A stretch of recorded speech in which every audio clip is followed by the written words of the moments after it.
जो आप पढ़ाई कर रहे हो वो आपकी नॉलेज में मदद करे या ना करे, नॉलेज गई ऐसी तैसी में कोई मतलब नहीं, वो आपकी नौकरी लेने में मदद करे। ऐसी पढ़ाई करो मेरे दोस्तों कि केवल आपका सिलेक्शन हो, और सिलेक्शन हो गया तो नौकरी लग जाएगी, ज्वाइनिंग आएगी, तनख्वाह मिलेगी, तो उसके बाद जो आपको नॉलेज मिलेगी ना वो ज्यादा बेनिफिशियल होगी रादर देन इस किताबी सड़े हुए ज्ञान के। आपको मेरी बात समझ में आ रही है? जिंदगी का ज्ञान ज्यादा इंपॉर्टेंट होता है। तो ज्ञान साथ, ठीक है। देखिए, बिना मैथमेटिक्स के जो है आपका जीवन वैसा ही है जैसे बिना अच्छे अर्थशास्त्री के हमारा देश, ठीक है। तो आपको सरकारी नौकरी लगाने के लिए क्वांटिटिव एप्टीट्यूड की अच्छी अप्रोच समझना बहुत जरूरी है। देखिए, फर्क होता है मैथमेटिक्स में और क्वांटिटिव एप्टीट्यूड में।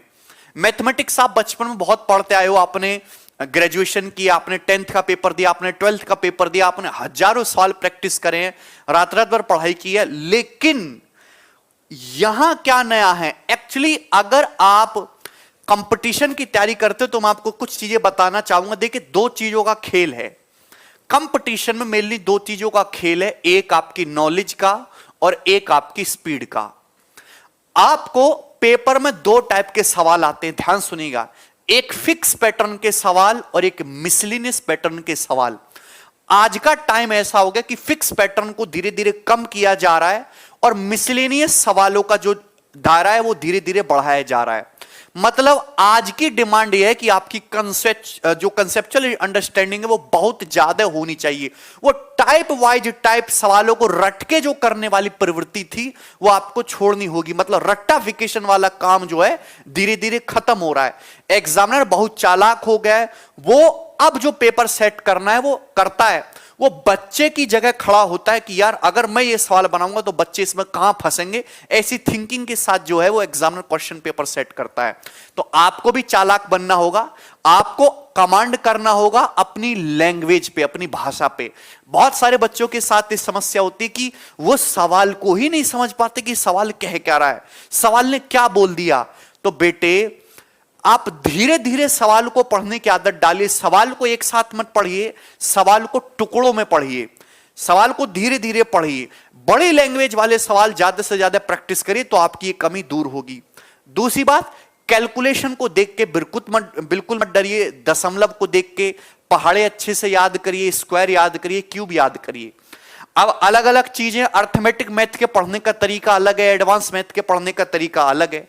अर्थमेटिक मैथ्स जो है उसमें फॉर्मूले बहुत कम होते हैं लेकिन कंसेप्ट्स बहुत ज्यादा होते हैं, उसमें फिक्स वैरायटी वाले सवाल भी बहुत ज्यादा होते हैं। ठीक है मेरे दोस्त। तो दूसरी बात यह है कि अर्थमेटिक केवल और केवल आपकी प्रैक्टिस मांगता है। आप जितनी ज्यादा प्रैक्टिस करोगे अर्थमेटिक उतना स्ट्रांग होगा, सिंपल सी बात है। लेकिन एडवांस मैथ वाले सेक्शन में आपको नंबर ऑफ थ्योरम्स बहुत ज्यादा पता होनी चाहिए। जितने ज्यादा आपको डायरेक्ट रिजल्ट पता होंगे, जितनी ज्यादा आपको प्रूफ्स पता होंगे, जितनी ज्यादा आपको अंदर की गहराई की बातें पता होंगी, आपके लिए सवालों को समझना उतना ही ज्यादा आसान होगा। पहले की तरह आज भी मेरे दोस्तों 70% पेपर प्रीवियस ईयर ही आता है। अगर पेपर में 100 सवाल आते तो हमेशा इसको कोई नहीं बदल सकता, क्योंकि 70 सवाल हमेशा प्रीवियस ईयर रहेंगे और केवल 30 ही सवाल आपसे नए पूछे जाएंगे। लेकिन समस्या यह है कि आजकल जो कट ऑफ है वो 100 में से 85 प्लस पे कट ऑफ लगती है। अगर आपके 100 में से मिनिमम 85 स्कोर नहीं है तो आपका सिलेक्शन पॉसिबल ही नहीं है। तो कंक्लूजन ये निकला कि आप केवल प्रीवियस ईयर के सारे सवाल सही करके सिलेक्शन नहीं ले सकते, आपको ये नए सवाल तो करने ही पड़ेंगे। लेकिन अगर आपके प्रीवियस ईयर कमजोर है तो ये गारंटी जरूर है कि आपका पत्ता जो है नौकरी से बिल्कुल साफ है एकदम। तो ये जो प्रीवियस ईयर के फिक्स पैटर्न के इजी सिंपल छोटे छोटे सवाल हैं, इनमें आपकी स्पीड इतनी फास्ट होनी चाहिए कि आप देखते ही सवालों को सॉल्व करो, और इनमें जो टाइम बचता है उन टाइम को जो अच्छे कुछ ही सवाल पेपर में अच्छे पूछे जाते हैं उन पे इन्वेस्ट करके आप उनको भी सॉल्व कर पाओ। समझ में आई मेरी बात आप लोगों को? ठीक है भाई। दूसरी बात, आपको छोड़ना कुछ भी नहीं है, और अगर आप फिक्स वैरायटी का कोई सवाल छोड़ते हैं, चाहे वो अर्थमेटिक मैथ में हो चाहे वो एडवांस मैथ में हो, तो आप अपने पैरों पे कुल्हाड़ी मार रहे हैं। फिक्स वैरायटी आपको बिल्कुल भी नहीं छोड़नी है। जितनी ज्यादा कोशिश करें प्रीवियस ईयर के क्वेश्चंस लगाने की और मिसलेनियस क्वेश्चंस की प्रैक्टिस जरूर करें। अब प्रीवियस ईयर क्वेश्चंस आपको कहां से लगाने हैं? आप जिस भी एग्जाम की तैयारी कर रहे हैं, सपोज कोई बच्चा एसएससी सीएचएसएल की तैयारी कर रहा है, तो वो उस एग्जाम के पिछले 5 साल के, केवल आपको पिछले 5 साल के प्रीवियस ईयर लगाने हैं। पिछले 5 साल के प्रीवियस ईयर पेपर सॉल्व करें, लेकिन केवल अपने एग्जाम पर डिपेंड ना रहे। अब एसएससी सीएचएसएल से मिलता जुलता ही एसएससी सीपीओ का भी पेपर आता है, सीजीएल प्री का भी पेपर आता है, इवन एमटीएस का भी पेपर आता है। तो उससे मिलते जुलते एग्जाम के भी पिछले 5 साल के प्रीवियस ईयर क्वेश्चंस को सॉल्व करें। कोई बच्चा सपोज सीजीएल मींस की तैयारी कर रहा है, तो सीडीएस के भी पिछले 5 साल के पेपर जरूर लगाए। वो एमबीए के एग्जाम्स के भी पिछले 5 साल के पेपर जरूर लगाए। आपको मेरी बात समझ में आ रही है?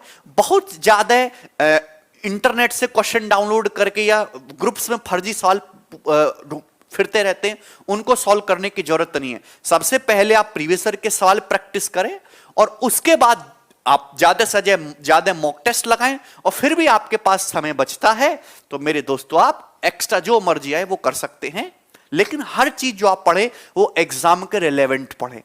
दूसरी कि पढ़ाई मेरे दोस्तों इस तरीके से करी जाए कि वो पढ़ाई, जो आप पढ़ाई कर रहे हो वो आपकी नॉलेज में मदद करे या ना करे, नॉलेज गई ऐसी तैसी में कोई मतलब नहीं, वो आपकी नौकरी लेने में मदद करे। ऐसी पढ़ाई करो मेरे दोस्तों कि केवल आपका सिलेक्शन हो, और सिलेक्शन हो गया तो नौकरी लग जाएगी, ज्वाइनिंग आएगी, तनख्वाह मिलेगी, तो उसके बाद जो आपको नॉलेज मिलेगी ना वो ज्यादा बेनिफिशियल होगी रादर देन इस किताबी सड़े हुए ज्ञान के। आपको मेरी बात समझ में आ रही है? जिंदगी का ज्ञान ज्यादा इंपॉर्टेंट होता है। तो ज्ञान के लिए आप बहुत बड़े बड़े डिफिकल्ट सवाल बच्चों को करने का शौक होता है ना? गूगल से डाउनलोड करेंगे ज्योमेट्री के 100 सबसे टफ सवाल दुनिया के, पीडीएफ मिल जाएगी, उसको डाउनलोड करेंगे, बनाने की कोशिश करेंगे। क्या मतलब है? ना तो कभी पेपर में पूछा जाने वाला है, ना आपको उसको सीखने की जरूरत है, ना ही आपको उससे कोई फायदा हो रहा है।